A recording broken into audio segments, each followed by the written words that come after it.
Alright, we are going to learn about DNA's structure and about its replication. Okay, so for structure, we know that DNA is in this double helix shape, like this, kind of. Okay, and what you need to know is that on these strands, the backbone, if we straighten it out and just draw it like this, it makes it a lot easier. Ooh.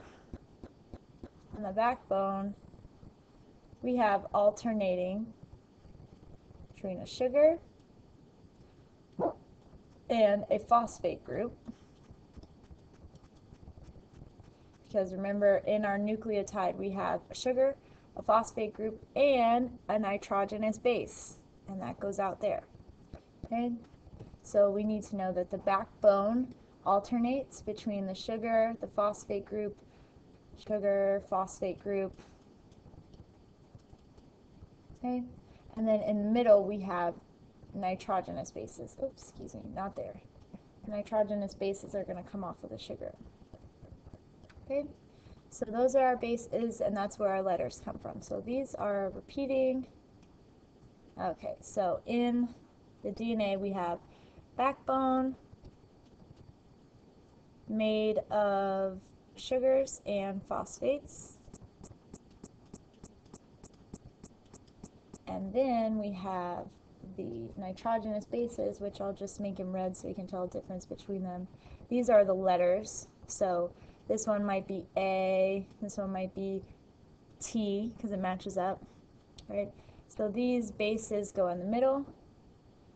Bases, oh, I shouldn't say that. So how questions form this, and the best way to say this is that they're called nitrogenous. Then bases are analogous to the rungs of a ladder. So questions always say, what are the rungs? Rungs of the ladder are our nitrogenous bases. And they're held together by a hydrogen bond. Okay, obviously they'd be lined up if I was more prepared and drew this better, but they are held, we don't want to say the rungs. The nitrogenous bases are held together by hydrogen bonds. Hydrogen bonds. Okay. So we've got that happening, and remember the hydrogen bonds are weak. Okay, so when we go on to DNA replication, okay, if we have an original strand of DNA here, right, and again it's just straightened out so we can see it better. We have maybe a sequence of A, C, C, T, G, A, something like that.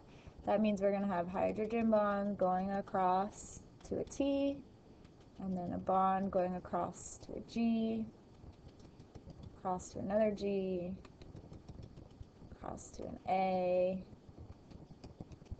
and then to a C, and then to a T.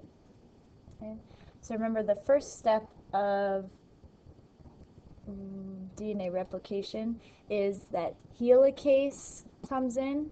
Remember, ACE is enzyme, and it's unwinding the helix or unzipping it. Okay, so helicase comes in, breaks the hydrogen bonds. H bonds, short for hydrogen bonds, and it unwinds the helix. And I think it acts as a zipper. I think that's a pretty good way. Unzips that helix. Okay, so we come in, break the bonds, erase them away. Alrighty. Then the next thing that happens is the enzyme called DNA polymerase. That's not all going to fit. Polymerase. Right, so it's ACE because it's an enzyme. It's adding very many nucleotides in here. So it comes in and it adds these nucleotides, the complementary pairs, to each side. T and a C here, C here, an A here. Okay, so it adds complementary I don't want to do that. Complement, come on. Here, let's write it down on the bottom. Complementary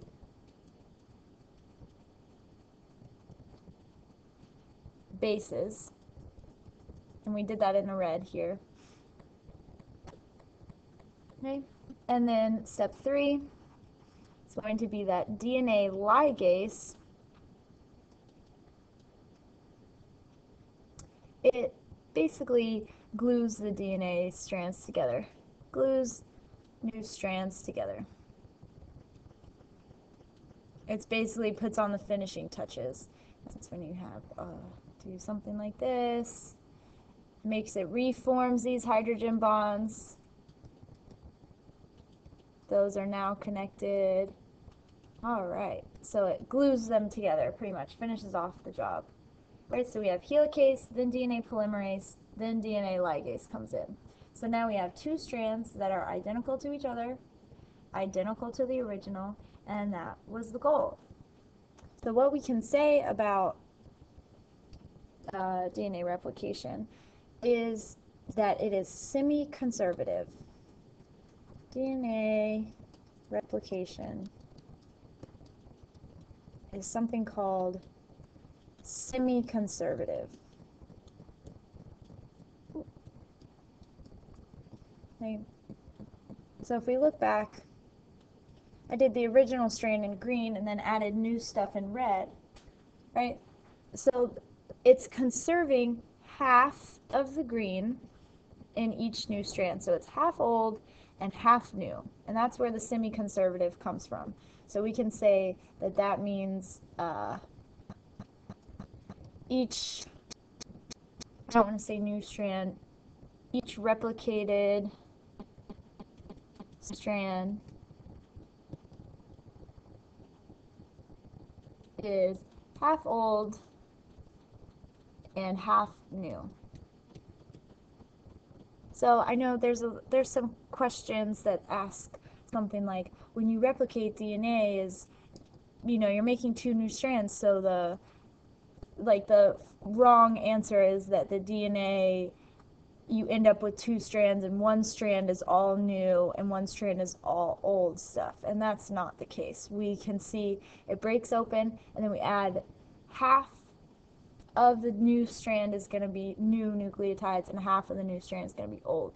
So we need to know that it's semi-conservative, and you need to know the 3 enzymes, which are helicase, unwinding that helix, DNA polymerase, adding a lot of DNA nucleotide or bases, and then DNA ligase glues it all together.